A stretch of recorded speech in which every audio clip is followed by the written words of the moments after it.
I read an article from Ariana Huffington that said that 2.5 million women have left the workforce due to the pandemic. Wow. And so, what we're talking about is systems that aren't working for people. And we keep trying to fix people instead of fixing the systems. Welcome to the Bo and Luke Show, a podcast designed to inspire you to be better, know better, and do better. You can connect with Bo and Luke on social media at The Bo and Luke Show, or send us an email at fanfeedback@theboandlukeshow.com. Brought to you by Sound United. Without further ado, let's get after it.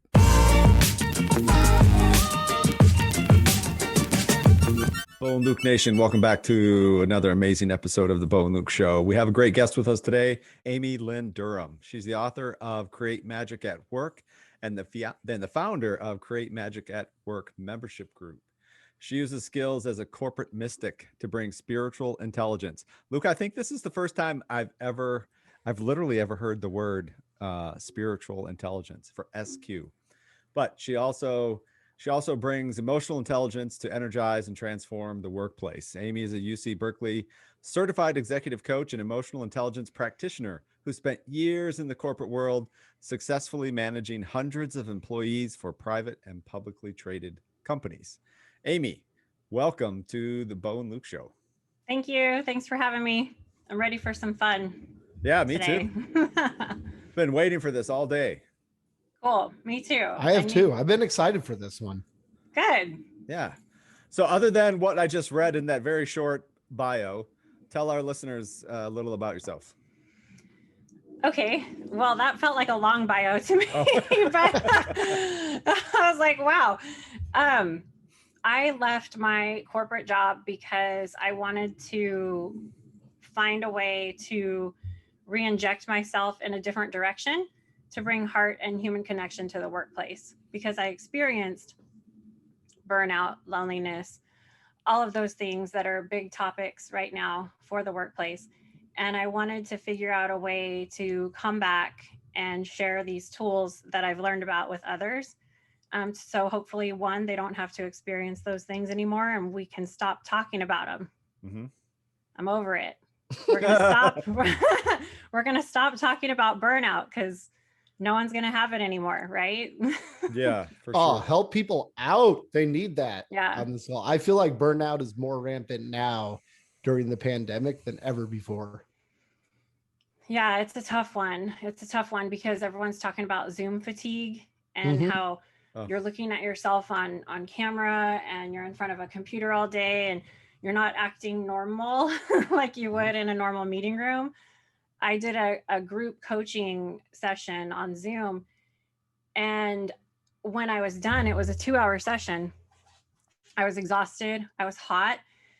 And I realized during the session that I didn't get up to turn the air conditioner on, even though I was dying, because I was on camera and I just like couldn't move from the camera.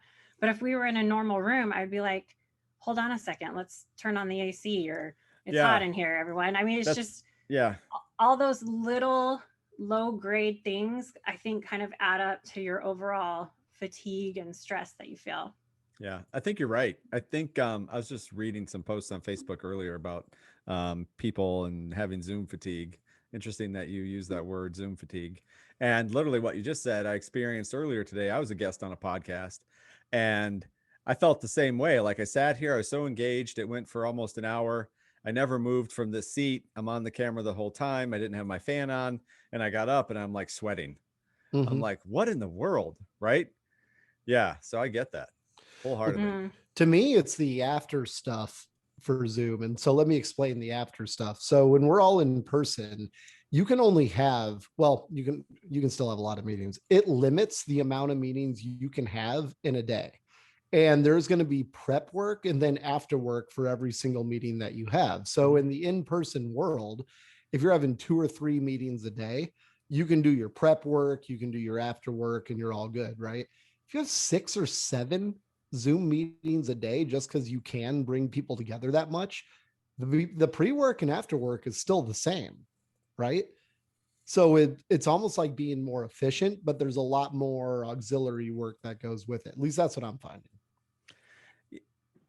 I was going to ask Amy, do you Mhm. think this is a sign, um, especially now, that Zoom fatigue, if you're really experiencing Zoom fatigue and you're on the camera, you're behind the camera, literally what you would consider the majority of your day, that Mhm. um, I, is it a sign of poor leadership and that you're having way too many meetings? Um, and just because you can, or just because it's easy to schedule a Zoom meeting, it's all integrated with your Outlook and your calendar system. Oh yeah, Zoom meeting. I want to get everybody Mhm. together. Whether Yeah. there's real purpose behind the meeting, or, like Luke said, when are you taking time to prepare for that meeting, and what are the actual results you're looking for in the meeting? There was already an issue, I think, in the corporate world with too many meetings. Meetings to get ready for the meetings, to get ready for the project meeting we're going to have about the event meeting. That keeps, even when we were going to the office, before this world we live in today, and now it seems to be even exponentially worse. Yeah. There, I see those jokes that go around like this meeting should have been an email or could have been an Yeah. email. Yep. Right. So as a leader, you really want to think about what you're taking up your team's time with. Mm-hmm. And really, that's some inner work that I think all leaders need to do. You don't want to infringe upon their personal life. Mm-hmm. I have a ton of thoughts about this. And you want to make sure that you're not holding a ton of meetings because you are putting out an energy or a vibe, let's say, that you don't trust what they're doing. Mm-hmm. That's a big factor in employees feeling disengaged if they feel like they're being monitored constantly or that they're not trusted. Yeah. And so give everybody a break. Let them take a Yeah. breath to actually do the work Right. that needs to be done. And you just sort of, I wanted to talk about another item with the Zoom fatigue and the Sure. pandemic and things like that that are going on. I just saw a data point. As we're talking today, I don't know when this is going to air, but it's International Women's Day. Mm-hmm. And this month is Women's History Month. And I read an article from Ariana Huffington that said that 2.5 million women have left the workforce due to the pandemic. Wow. And so what we're talking about is systems that aren't working for people. And we keep trying to fix people instead of fixing the systems. Amazing. And there's a woman that is a huge equality expert. Her name's Michelle Penelope King. She has a book called The Fix. You can follow her. And she talks a lot about this. But it's just so evident due to the pandemic what occurred with all of these women being out of the workforce. Mm-hmm. So how do we fix the system that everybody's working in order to be open and have everyone thrive in it? How would you fix it? I was just going to say, I don't know if I have the answer. I mean, that's a big, I'll tell you how I would fix it, Luke. I actually feel like this is why I'm here, is through spiritual intelligence and through the 21 skills of SQ21. And they're lifelong skills that you learn and that you grow with. And the ultimate goal is that you can maintain inner and outer peace regardless of the situation you're in. Mm-hmm. It's a tall order. Sometimes I laugh when I share that definition because I'm like, I just lost it yesterday, right? Mm-hmm. in a situation. But if we can practice and skill build in those areas, we can make compassionate and wise decisions. We can understand that our worldview isn't the only worldview. Mm-hmm. I mean, I could go down the list, but that would be my answer. Yeah, I think that's fantastic. I agree. I think it's awesome. I think there's too many people, I'll add to that, that really don't understand how to lead their people in a way to keep it simple and to just literally focus on getting the results that you need for your team, your company, whatever the case might be. Right? If I was more focused on the results, on what I need from Amy, like, this is why I hired Amy. She's part of the team. I can do all the things to make you feel comfortable and part of the team. But what I'm really looking for are certain results. Mm-hmm. If you're producing the results, I do not have to be on Zoom with you 6 times a day. I don't have to, I might check in with you once a day. Maybe it's a phone call. Doesn't even have to be Zoom.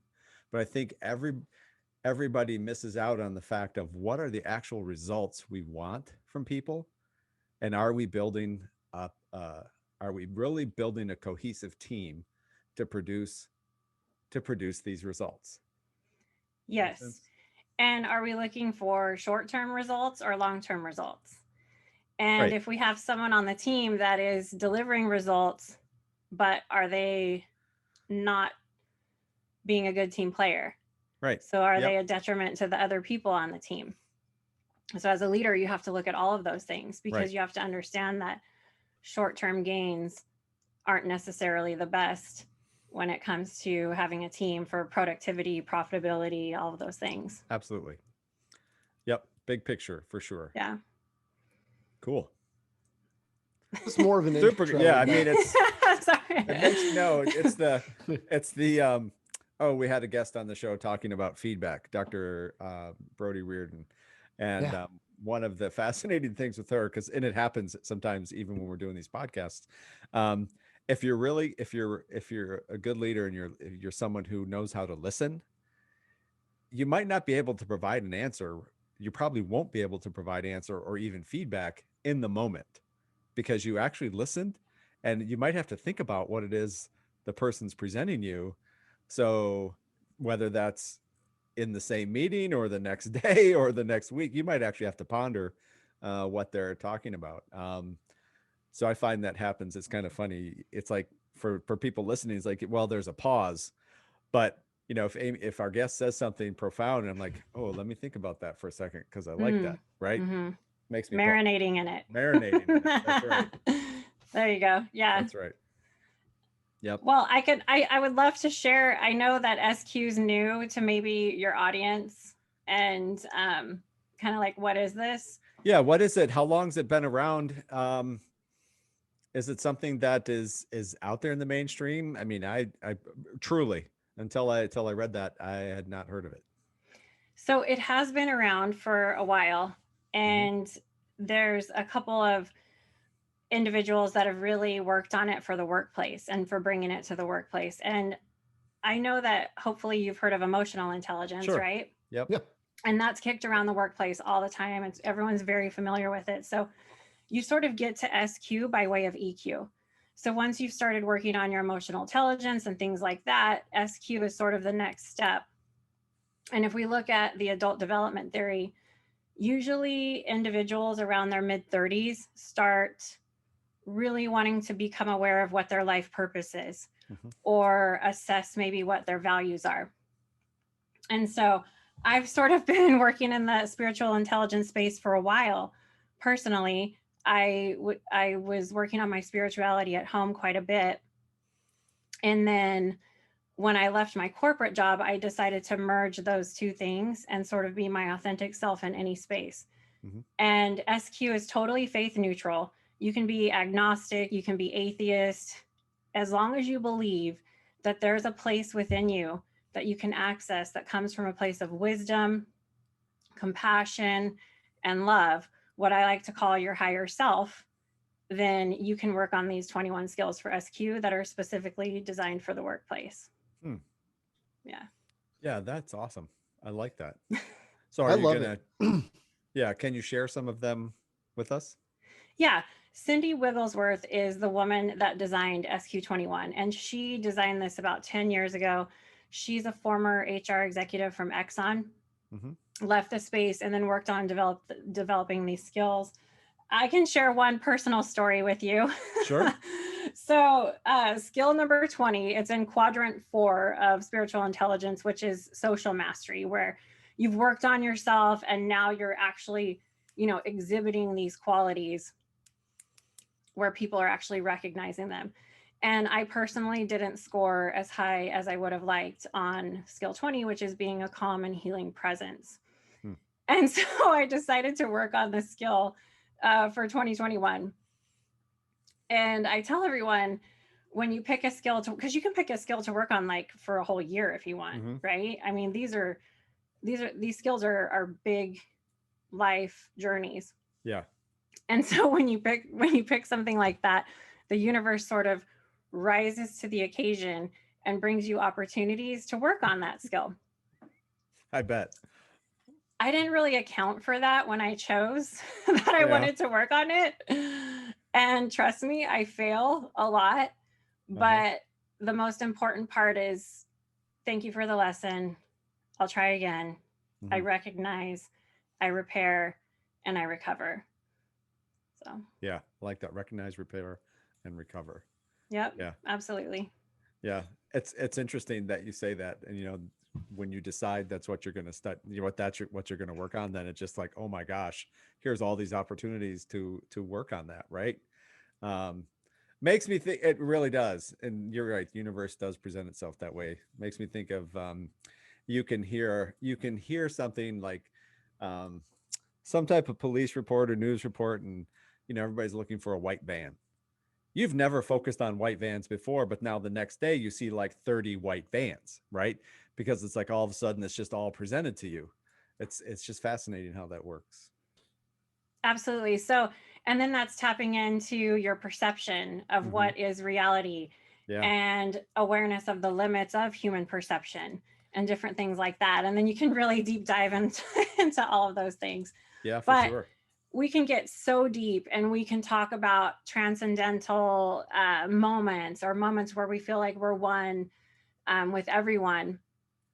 But I want to sort of back it up a little bit. I wrote Create Magic at Work, my book, for the golf playing, beer drinking men that I worked with, because I was the only woman on the team. So you wrote it for Bo Bravo? Totally. And it has Thanks, Luke. easy and it was because these men that I worked with had really great hearts. They always wanted to do the right thing, but the way that men are typically conditioned they aren't given permission to be vulnerable or to show emotion in the workplace. It's profit and loss statements. It's, we've got to hit this goal. We have to do this. No weakness, et cetera, right? And so you don't have to dive into the 21 skills of spiritual intelligence super deep. Create Magic at Work just has really quick, easy things that you can do with your team in the workplace. And I literally wrote it with that in mind. It's a tiny little magical book. And like it says, hey, start off a meeting sharing what you're grateful for. Yeah. If you can start with that, do it, you know? Sure. So it's simple, easy stuff like that. Yep. I love that. Yeah, we're gonna have to get a copy, Luke. And I'm definitely getting a copy. There's something else I'm ordering from your site in just a moment here. I have it pulled up, and I've been waiting to ask you about this because it is perfect timing, because I wanted to order. Okay. Tell me about the crystals. And before you tell me about the crystals, here's why I like them, because I know very little about them, but I'm looking for like some immediate gratification. It's going to work. Bo, I don't even know if I told you this yet. Probably not. But we were talking about crystals the other day. We were talking about crystals the other day. That's right. Yeah, we were talking like Waterford crystal, Swarovski's crystal. We were talking about, we're really into that stuff. I mean, you know, lots of guys like Swarovski crystals and stuff like that. So Bo and I would chat about that stuff all the time. Anyways, but here's what got me into starting it is, and I hate to use this word, but like almost like the placebo effect, where if I have something that I look at or hold in my hand that reminds me to be grateful or reminds me to be calm, then I'm probably going to do that because it's front and center, right? Take it even one step further. If it's sitting in front of me, like I put a crystal on my desk that's supposed to help create calmness, right? I'm always going to be thinking about calm. Then I'm going to be looking for more ways to be calm, and I will be calm because it's just top of mind. This could be like, that could be the weirdest response that you've ever had to something like this, but I'm a total noob and beginner, but I'm intrigued, and I'm ordering crystals from your site. So. I love it. So let me tell you my take on it. There's a part of my book, and it's called Creating Appreciation Anchors. Okay. So that's what you're talking about. And it's part of EQ and emotional intelligence, where you have an emotional management strategy now.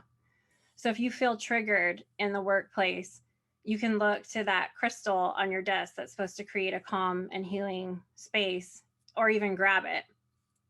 So what happens with your brain is it pushes back on your negativity bias because you can't experience anxiety and gratitude at the same time.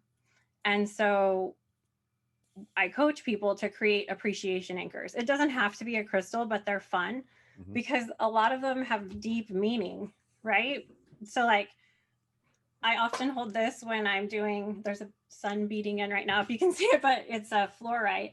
And I hold this when I'm doing podcast interviews because it pushes back on, me feeling a little bit nervous or things like that. So I designed this in my mind for that. But some people use a picture of their child on their desk, or they'll journal a passage of something that meant a lot to them, and then they'll read it. And when they feel triggered, they can go to that appreciation anchor and then not have anxiety or push back on that negativity bias. Yeah. So it's a big part of EQ.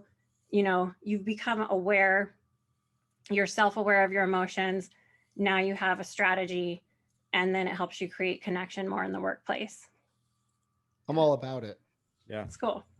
But crystals are just more fun. They are, and they look good. I think it'll look good in my office. Totally.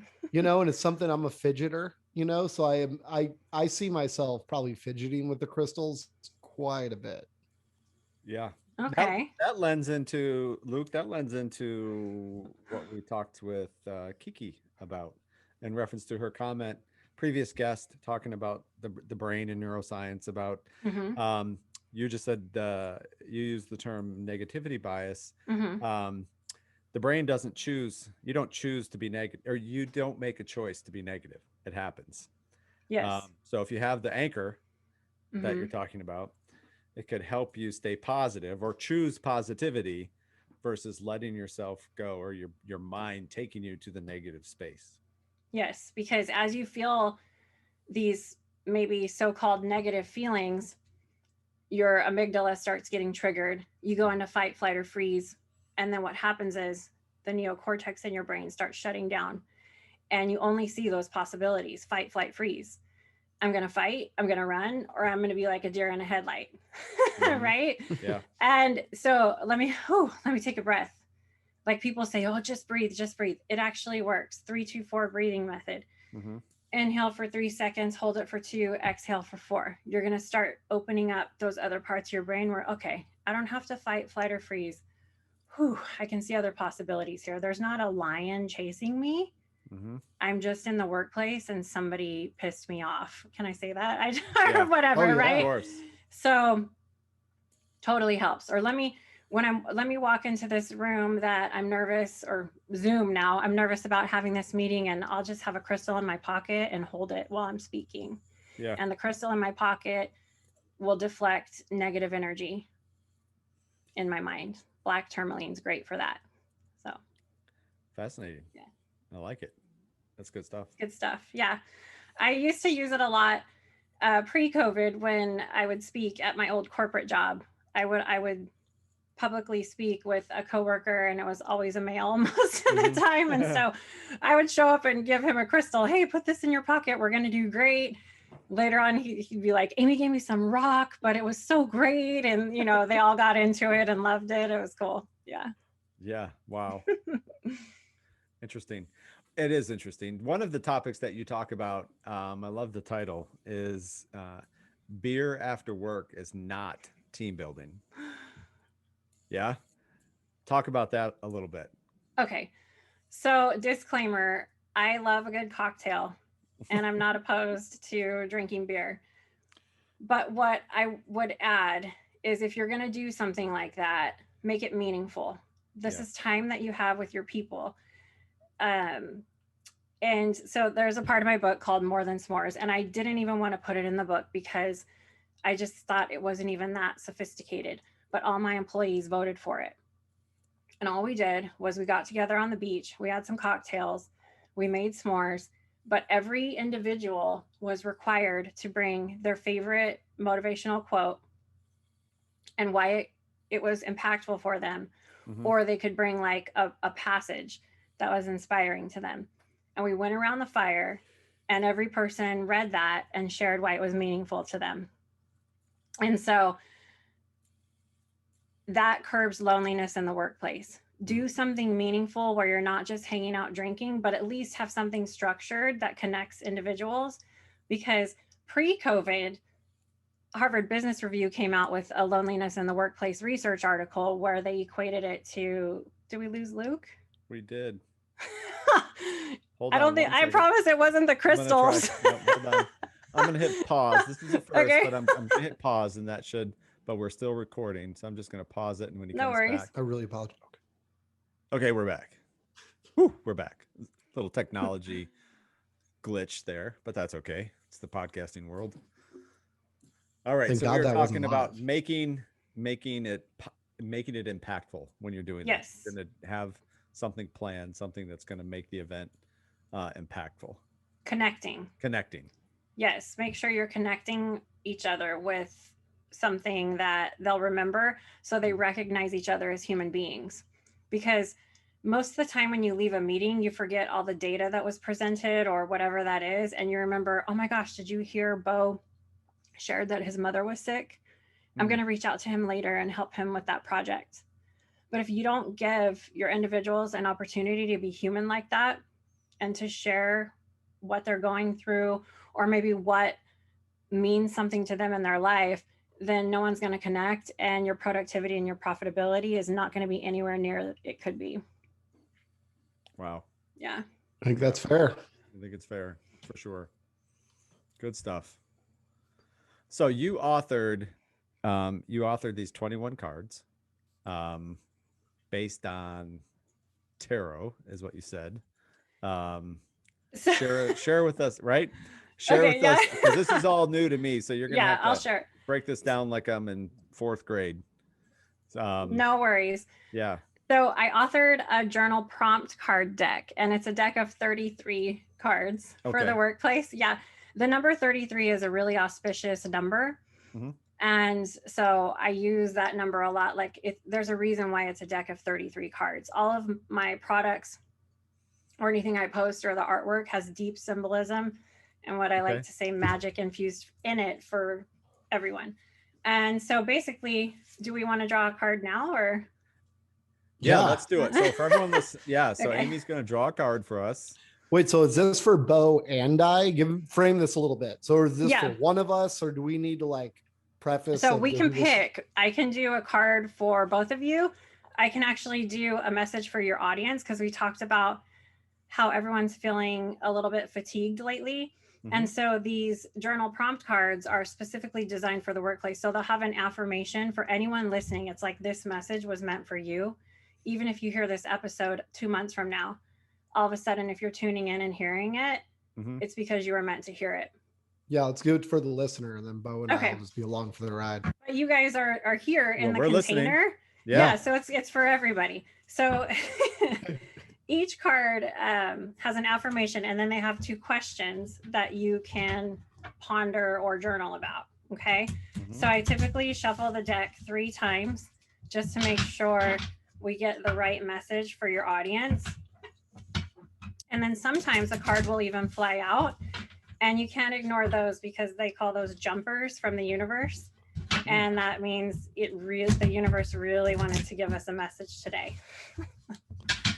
So I shuffle 3 times, I cut the deck, and I pick a card. Oh my goodness. Okay. So we got motivation for everyone. I don't know if you can see that, but I'll go ahead and read it as well. Mm-hmm. So the affirmation for everyone listening is, I stay mentally strong when faced with adversity, knowing that success is the only possible outcome. Some questions for everyone to think about is, what actions can I implement that move me out of my comfort zone? And what are 3 courageous things I can do for my work or career? Wow. So there you go. And I can send you a picture of this so you can post it or whatever. Yeah, no, that would be great. Motivation for everyone. And I do a weekly workplace message just because on LinkedIn, where every week I pick a message like this of the week for everyone. So that was great. I love it. Yeah. We need to do more of that in the workplace. This is a great tool, by the way. I'm not trying to sell my products. I just want this heart and human connection to go throughout the workplace. I mean, imagine you're in a meeting, you just have everybody shuffle the deck and pull one. Yeah. And everybody sits for 5 minutes and you time them, rapid write, journal your thoughts. Don't overthink it. Time's up. Bo, share your thoughts. Yeah. What actions can you implement to move yourself out of your comfort zone? Mm-hmm. Oh, I'm going to have Amy on my show talking about spiritual intelligence. I'm just kidding. Yeah. I'm just kidding. Right on. So, and then you hear the answers and it just brings everyone together because it came from their heart and their higher self. So these are all fun tools to help access your higher self. Mm-hmm. Yeah. Yeah, I like that. What's your go-to when you're just in a negative mood, I guess? Like what most people would call like a funk, right? Mm-hmm. Maybe you don't get into funks, but if you oh do. Oh my gosh, are you kidding? So, I'm like everybody. So what's your go-to? My go-to, I got to tell you, this weekly workplace message for me, for my work, has been huge because I'm like, I need it. It rejuvenates me just as much as I hope it does everyone else. Mm-hmm. Last week, I was, as any entrepreneur does, it's their roller coaster moments. Mm-hmm. And I was like, give me something, give me a message. And I pulled last week's message and it just said, make a difference. Each day I send a ripple effect into the world, and that is enough.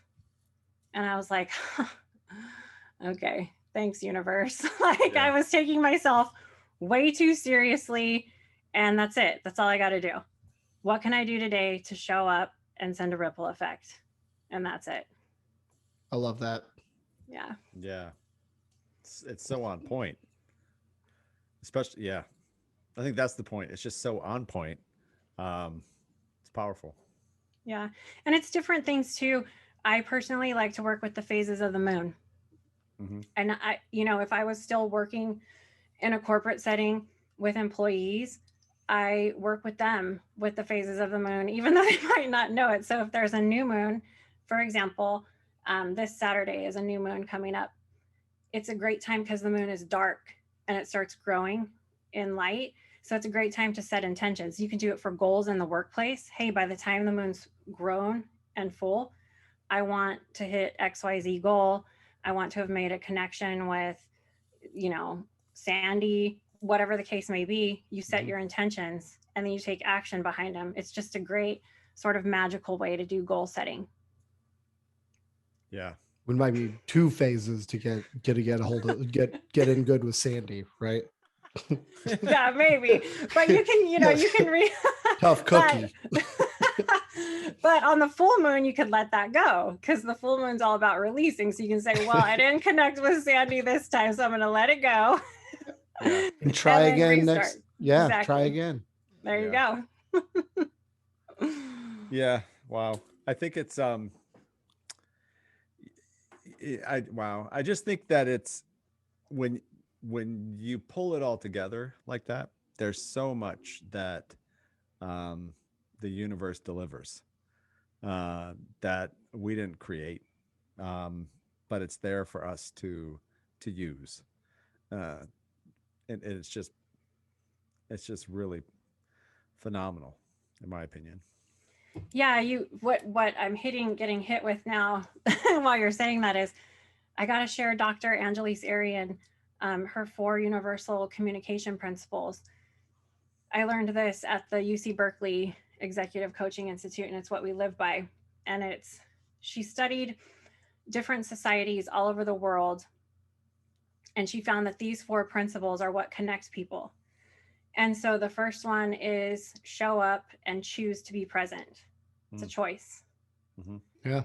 The next one is tell the truth without blame or judgment. And the next one is be open to outcome, but not attached to outcome. And then the 4th one is pay attention to what has heart and meaning. They're not necessarily in that order, but though if you can live by those 4 universal communication principles, you can connect with almost anyone mm-hmm. that has that place where they can come from their higher self. Yeah. Yeah, I believe that wholeheartedly. Yep. Yeah. I think, honestly, I think that I have, not to talk about me, but I think about, like you said, most people don't necessarily find purpose until they're in their mid-30s, and it just seems the older you get, you start to identify more with even this type of stuff. And for me, having lived, I've lived in numerous countries across the world, and different cultures, different people, different backgrounds. And when I really think about, it would have been hard for me to categorize it like that. But when I think about the connections made with people from around the world, different faith, different, truly, different backgrounds, different upbringings, different ways of thinking, but you still make a connection and a bond. And I think it all goes to that. I mean, that captured it really well. Yeah. So it sort of adds to what you're talking about, is like your awareness of the interconnectedness of life. And your travels sort of helped you with that skill, and helped you improve that skill level, if you will. Yep. Yeah. Yeah. No, this is fascinating stuff. It's deep.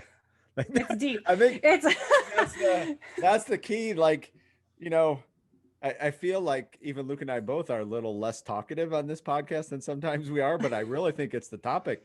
It's like, it's deep, and it's like, I got to really think about this, because this has some real meaning behind it.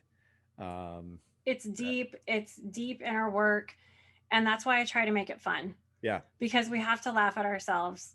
Sure. You have to have those light moments. Like Luke's like, what do you do when you feel like you're in a funk? Oh my gosh, I feel like I'm in a funk a lot, just like everybody else, There's different things I do. I'll do my crystals. I'll do the card readings. I'll do something with a friend, connect with someone that lets me do that for them to stay connected. I think the biggest answer, to go back to that, is try to get yourself out of isolation if you can, in some way. And sometimes even meditating is getting yourself out of isolation. Yeah. And what's your prescription? I'm not going to tell you what it is. I'm going to maybe ask questions for you to think about, but I'll never tell you what to do. That's one thing I felt like we were kind of inundated last year with advice from COVID. Here, do this. Here's this checklist. Do this self-care. Do that. I felt inundated because I'm someone that's always trying to work on myself as a leader. There is a such thing as personal development burnout, and what works for you, figure that out, write that down, and go do it. I have a lot of exercises for that we could get into, but this could go on forever. Yeah, for sure. Absolutely. Yeah. That's what I love about, that's even what I love about even coaching in the personal professional development space is, you can have a model, but within that model, what works for one might not work for somebody else. And you really have to get into each individual as a person and what's going to help them the most. Because what helps you might not help Luke, and so forth. Exactly. And so that's where the questions come in, coaching questions. Right. And let everyone write their own prescription. Yeah. Yeah. When you're writing your own prescription, there might be a higher probability that you're actually going to follow through with the doctor's orders. Exactly. And I think that's such a simple step, but I think it ties into a bigger picture where doing those little things where you're letting individuals write their own prescription for things like that, you're actually doing systemic change. Because you're not trying to fit someone into a system that wasn't created for them in the first place. Right. Perfect. Right. Yeah. And it's a baby step. It's a micro step, which is what we need. Yep. I think this literally just kind of goes all the way back to the beginning of this podcast, where we're talking about too much time trying to fix people versus fix the systems. But in reality, in that scenario, it's really, if you're writing your own prescription, in order for someone to change, they have to change themselves. And if you're writing the prescription, your own prescription, you're just being led by a coach, mentor, guide. It's you who's changing you. The coach isn't changing you, or your boss isn't changing you. You're changing you, which is what will make it stick and last and be something that can go on. Yeah. And when you do it, try to do it from that higher self place. Yeah. Instead of your ego. see what happens. Yep. Super. So true. I was just thinking about, that you have to want to change and actually do it. It made me think of like dieting and exercise. Mhm. There's more. Look, if you want to know how to be healthy and lose weight, anybody can tell you exactly what to do. You can Google it now and just line by line, you can go through exactly what to do and it'll work. But a lot of people don't want to do it. And so here we are in America with a little bit of problem with with weight, myself included, right? Well, I mean, that analogy, it's so great. And if you take it from a higher place, because you go, even if you're able to get yourself to the gym and you have a personal trainer, and that personal trainer gives you the prescription that they give every person that they train, but then you leave and you consume 8,000 calories every day, you're going to gain weight, and the trainer's gonna be like, man, I should be whipping you into shape, and you're actually you might be getting stronger, but you're getting worse in your overall health. Yeah. They haven't worked with you for you to write your prescription on what it is that's going to work for you. Yeah. And the deeper part, I think, that you're talking about too is your awareness of your values. Yeah. And are they values you're living, or are they aspirational values? No, And that's a very good point.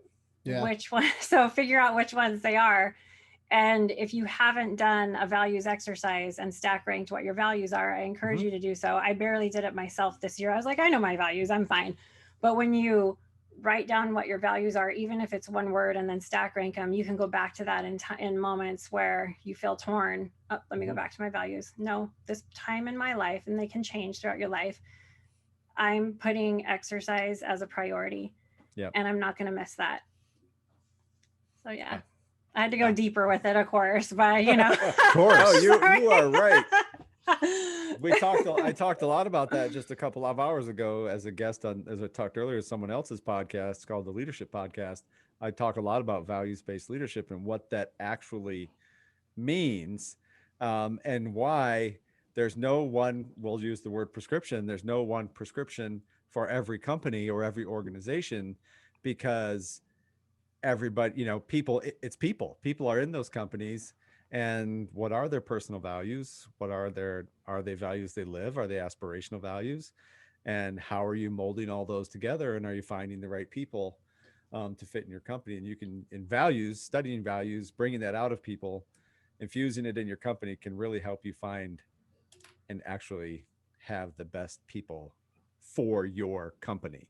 Exactly. Like you can do the values hierarchy for your company, stack rank them for your company. I mean, you can take all of this and do it as a company.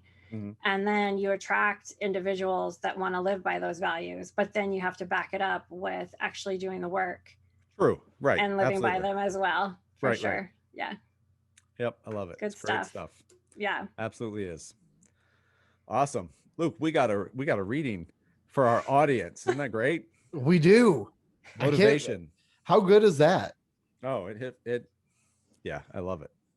Yeah, I loved it too.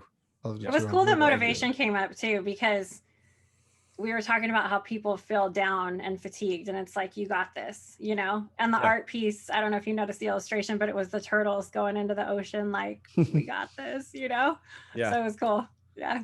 Yeah. No, I needed to hear it. It's amazing how you preface that. Like, I'm going to pick the one, and this is what somebody needs to hear, whether it's today or 2 months from now. Definitely. Yeah. You hit home there, especially, it can apply to everybody, but even the entrepreneurial life sometimes you just need that little bit of encouragement, motivation. Especially. Yeah. Cause you get in isolation at times as well. And so you need that connection. Yeah. Yep, absolutely. Oh, we're all so isolated right now. Yeah. COVID.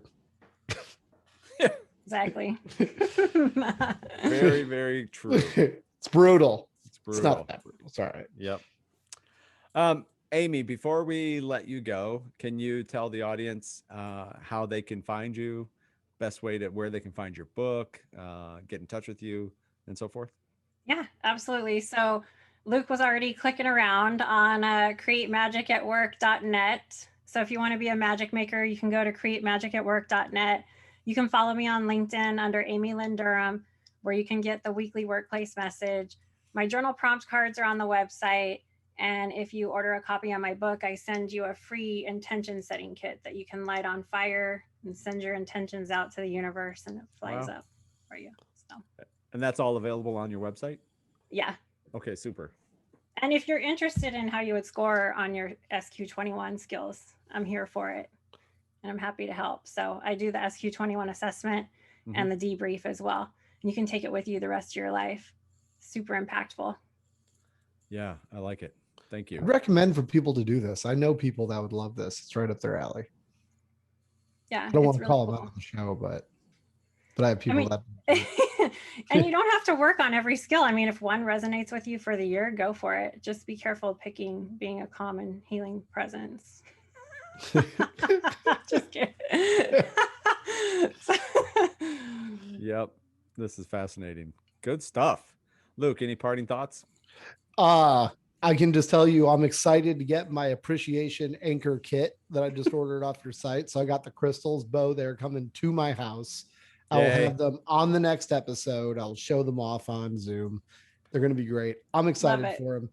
Amy Lynn, absolutely fantastic having you on the show. Pleasure having you. I think you're doing something awesome, spreading your word in a really great way. So thank you so much. Thanks for having me. Thanks for letting me be here for your audience. I appreciate it. Thank you. Oh, you're most welcome. Bo and Luke Nation, that's a wrap. Tune in for a new episode every Thursday. You can subscribe to our email newsletter for information on upcoming guests, giveaways, and more. Rate, review, and subscribe. Thank you to our sponsor, Sound United, for quality broadcast audio throughout Season 2.